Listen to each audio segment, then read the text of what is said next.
बिस्मिल्लाहिर्रहमानिर्रहीम। शुक्रिया आपका।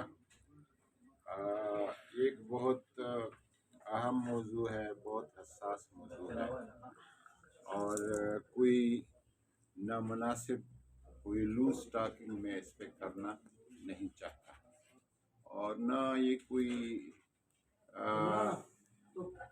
नंबर कोई गेम है, न कोई पॉलिटिकल गेम है कि हम किसी पर इल्ज़ाम लगाए या कोई और हमारी हुकूमत पे इल्ज़ाम लगाए।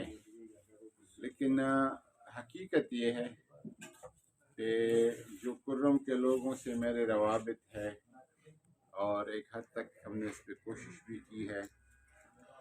पॉलिटिकल सियासी सूबाई सियासी हुकूमत इसमें बिल्कुल नाकाम है और इसमें बनाने में या बिगाड़ने में जो एक बड़ा किरदार है, एक तो इंटरनेशनल पॉलिटिक्स इसमें इन्वॉल्व है जो कि सूबाई हुकूमत की ताकत और दस्तरत से बाहर है। दूसरा एक इस पे एक बहुत क्लोज एक कोऑर्डिनेशन, एक बाहमी राबता, एक ऐसा तरीक़ाकार बनाए जिसमें वफाकी हुकूमत और सूबाई हुकूमत और सिक्योरिटी फोर्सेस के जो इदारे हैं ये सब अपना अपना हिस्सा किरदार अदा करें।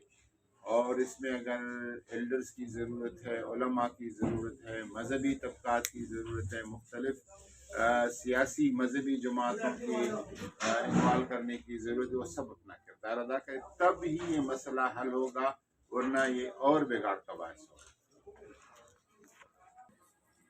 जो अभी तक रवैये हैं वो तो इमरान खान मैं समझता हूँ कि अपने मौक़िफ़ से एक कदम इस मुल्क के लिए और हालात बेहतर बनाने के लिए, पॉलिटिकल स्टेबिलिटी लाने के लिए, एक जो गैर यकीनी कैफियत है उससे निकालने के लिए इमरान खान अपनी मौक़िफ़ से एक कदम पीछे चला गया है।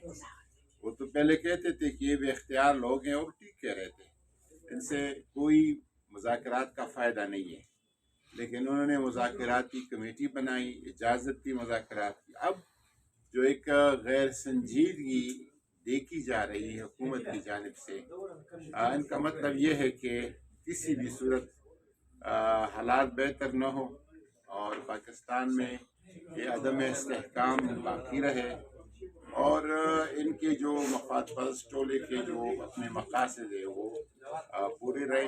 यही मुझे तो ये नज़र आता है।